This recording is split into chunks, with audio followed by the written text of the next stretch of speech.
సాధారణంగా మనం శివారాధన కార్తీకంలో విశేషంగా చేసుకుంటాం. ప్రతి సోమవారము శివుడికి సంబంధించిన వారంగానే భావిస్తాము. ప్రతి మాస శివరాత్రి కూడా శివారాధన ప్రత్యేకంగా చేస్తాం. అంటే దేవాలయాల్లో జరుగుతాయి, ఇళ్లలో అలవాటు ఉన్నవాళ్ళు చేస్తారు. మాస శివరాత్రి తప్పకుండా చేస్తాం. మహాశివరాత్రి మహాపర్వదినం మనకి. అయితే ఈ శుభ శ్రావణ మాసంలో సోమవారాలను కూడా శివార్చనకి కేటాయించుకోవచ్చు. ఇదొక పద్ధతి. శ్రావణ సోమవారాలు మామూలుగా మనం కార్తీకంలో చేసినంత విశేష శివారాధన కాకపోయినా కూడా, శివారాధన సాధారణమైన శివారాధన అయినా కూడా ఈ శ్రావణంలో చేసుకోవచ్చు. 4 సోమవారాల్లోనూ శివార్చన చేయటం, ప్రత్యేకంగా స్వామిని అర్చించుకోవటము, ఏదైనా శివ సంబంధమైన స్తోత్రం కానీ శ్లోకం కానీ నేర్చుకోదలుచుకున్న వాళ్ళు ఈ రోజున మొదలు పెట్టుకోవచ్చు. ఇవాళ మొదలు పెట్టుకుని ఇక్కడి నుంచి క్రమంగా నేర్పించవచ్చు. పిల్లలకు నేర్పించినా కూడా ఇదే పద్ధతి. శ్రావణ సోమవారాలు అత్యంత శుభస్కరమైనవి. ఎందుకంటే శివుడు ఐశ్వర్యకారకుడు అని చెప్తారు, మోక్షకారకుడు కూడా. ఐశ్వర్యకారకుడు. మనం ఏదైనా ఒక విభూతిని కోరుకుంటే, ఒక ఐశ్వర్యాన్ని, దాన్ని ఇచ్చే దేవతల్లో శివుడు అగ్రగణ్యుడుగా చెప్పబడతాడు. అటువంటి పరమేశ్వరుణ్ణి శ్రావణ మాసపు తొలి రోజునే అర్చించుకోగలగటం మన యొక్క అదృష్టంగా భావించి శివాలయ దర్శనం చేయగలిగితే సరే. ఉదయమే శివార్చన చేయలేకపోతే సాయంకాలమైనా సరే దేవాలయాన్ని దర్శించి దేవాలయంలో దీపారాధన చేయగలిగితే చేయటం. ఇక్కడ విశేషంగా ఈ మాసాల్లో దీపారాధన ప్రత్యేకంగా చెప్పబడలేదు. అర్చన ప్రధానమైంది, శివ దర్శనము చాలా ముఖ్యమైనది. శివారాధనతోటి శ్రావణాన్ని కనుక ప్రారంభిస్తే మిగిలిన మాసం అంతా కూడా శుభప్రదంగా జరుగుతుందని అనిపిస్తూ ఉంటుంది. శ్రద్ధగా శివారాధన చేయండి. శివ సంబంధమైన ఒక్క శ్లోకాన్ని తీసుకోండి. 2 బిల్వదళాలు, ఒక చిన్న చెంబుతోటి నీళ్ళైనా శివుడికి సమర్పిస్తే కనుక ఈ అభిషేకం యొక్క ఫలితము ఈ శ్రావణ మాసపు తొలి రోజున చేయటం, శ్రావణ సోమవారం నాడు చేయటం వల్ల అది ఇతోధికమైన ఫలితాన్ని ఇస్తుందని చెప్పబడుతుందండి. చాలా దేవాలయాల్లో, ఈవెన్ తిరుమలలో కూడా ఈ సోమవారం నాడు శివార్చన చేస్తారు. ఇదే విధంగా ఈ 4 సోమవారాలని, తొలినాడు మనం లక్ష్మీ పూజ లేదా లక్ష్మీ అర్చన వాటిలలో హడావిడిగా ఉన్నా కూడా ఇంకొక 3 సోమవారాలు ఉన్నాయి కదా. మొదటి రోజు, తర్వాత వారం వరుసగా వచ్చేటువంటి 4 సోమవారాల్లోనూ విధిగా శివాలయ దర్శనం చేయటం కూడా లక్ష్మీదేవిని అర్చించిన లాంటి ఫలితాన్నే ఇస్తుంది.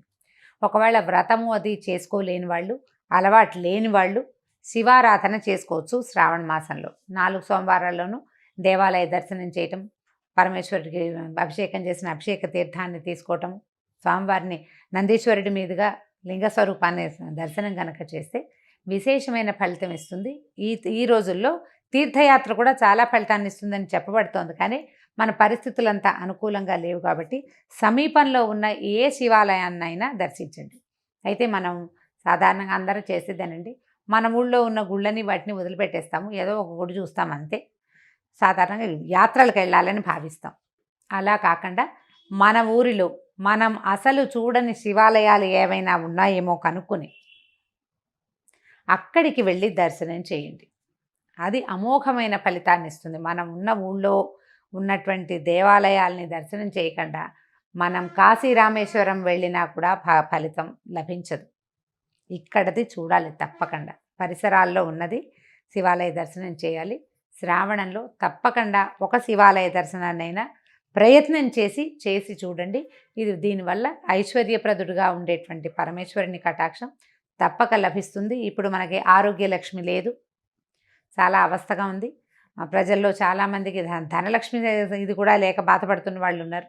అలాంటి వాళ్ళందరూ కూడా ఇలాంటి శివ దర్శనం చేస్తే తప్పకుండా ఫలితం లభిస్తుంది. సాధారణంగా మనం శివారాధన కార్తీకంలో విశేషంగా చేసుకుంటాం. ప్రతి సోమవారము శివుడికి సంబంధించిన వారంగానే భావిస్తాము. ప్రతి మాస శివరాత్రి కూడా శివారాధన ప్రత్యేకంగా చేస్తాం. అంటే దేవాలయాల్లో జరుగుతాయి, ఇళ్లలో అలవాటు ఉన్నవాళ్ళు చేస్తారు. మాస శివరాత్రి తప్పకుండా చేస్తాం. మహాశివరాత్రి మహాపర్వదినం మనకి.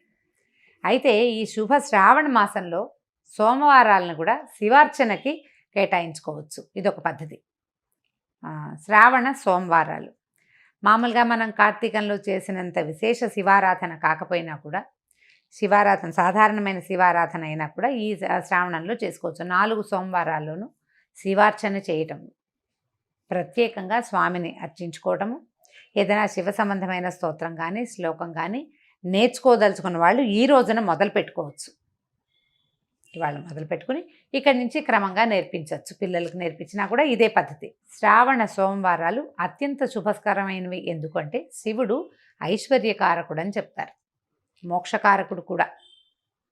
ఐశ్వర్యకారకుడు. మనం ఏదైనా ఒక విభూతిని కోరుకుంటే, ఒక ఐశ్వర్యాన్ని, దాన్ని ఇచ్చే దేవతల్లో శివుడు అగ్రగణ్యుడుగా చెప్పబడతాడు. అటువంటి పరమేశ్వరుణ్ణి శ్రావణ మాసపు తొలి రోజునే అర్చించుకోగలగటం మన యొక్క అదృష్టంగా భావించి శివాలయ దర్శనం చేయగలిగితే సరే. ఉదయమే శివార్చన చేయలేకపోతే సాయంకాలమైనా సరే దేవాలయాన్ని దర్శించి దేవాలయంలో దీపారాధన చేయగలిగితే చేయటం. ఇక్కడ విశేషంగా ఈ మాసాల్లో దీపారాధన ప్రత్యేకంగా చెప్పబడలేదు. అర్చన ప్రధానమైంది, శివ దర్శనము చాలా ముఖ్యమైనది. శివారాధనతోటి శ్రావణాన్ని కనుక ప్రారంభిస్తే మిగిలిన మాసం అంతా కూడా శుభప్రదంగా జరుగుతుందని అనిపిస్తూ ఉంటుంది. శ్రద్ధగా శివారాధన చేయండి. శివ సంబంధమైన ఒక్క శ్లోకాన్ని తీసుకోండి. 2 బిల్వదళాలు ఒక చిన్న చెంబుతోటి నీళ్ళైనా శివుడికి సమర్పిస్తే కనుక ఈ అభిషేకం యొక్క ఫలితము ఈ శ్రావణ మాసపు తొలి రోజున చేయటం, శ్రావణ సోమవారం నాడు చేయటం వల్ల అది ఇతోధికమైన ఫలితాన్ని ఇస్తుందని చెప్పబడుతుందండి. చాలా దేవాలయాల్లో ఈవెన్ తిరుమలలో కూడా ఈ సోమవారం నాడు శివార్చన చేస్తారు. ఇదే విధంగా ఈ 4 సోమవారాలని తొలినాడు మనం లక్ష్మీ పూజ లేదా లక్ష్మీ అర్చన వాటిలలో హడావిడిగా ఉన్నా కూడా ఇంకొక 3 సోమవారాలు ఉన్నాయి కదా. మొదటి రోజు తర్వాత వారం వరుసగా వచ్చేటువంటి 4 సోమవారాల్లోనూ విధిగా శివాలయ దర్శనం చేయటం కూడా లక్ష్మీదేవిని అర్చించిన లాంటి ఫలితాన్నే ఇస్తుంది.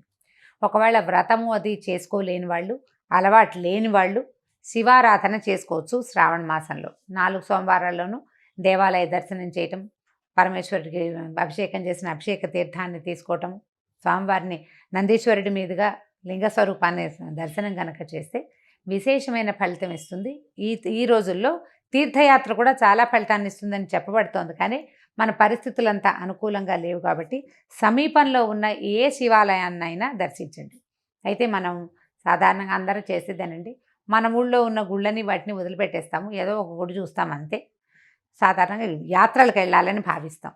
అలా కాకుండా మన ఊరిలో మనం అసలు చూడని శివాలయాలు ఏవైనా ఉన్నాయేమో కనుక్కొని అక్కడికి వెళ్ళి దర్శనం చేయండి. అది అమోఘమైన ఫలితాన్ని ఇస్తుంది. మనం ఉన్న ఊళ్ళో ఉన్నటువంటి దేవాలయాల్ని దర్శనం చేయకుండా మనం కాశీ రామేశ్వరం వెళ్ళినా కూడా ఫలితం లభించదు. ఇక్కడది చూడాలి తప్పకుండా. పరిసరాల్లో ఉన్నది శివాలయ దర్శనం చేయాలి. శ్రావణంలో తప్పకుండా ఒక శివాలయ దర్శనాన్నైనా ప్రయత్నం చేసి చూడండి. దీనివల్ల ఐశ్వర్యప్రదుడుగా ఉండేటువంటి పరమేశ్వరుని కటాక్షం తప్పక లభిస్తుంది. ఇప్పుడు మనకి ఆరోగ్య లక్ష్మి లేదు, చాలా అవస్థగా ఉంది. ప్రజల్లో చాలామందికి ధనలక్ష్మి ఇది కూడా లేక బాధపడుతున్న వాళ్ళు ఉన్నారు. అలాంటి వాళ్ళందరూ కూడా ఇలాంటి శివ దర్శనం చేస్తే తప్పకుండా ఫలితం లభిస్తుంది.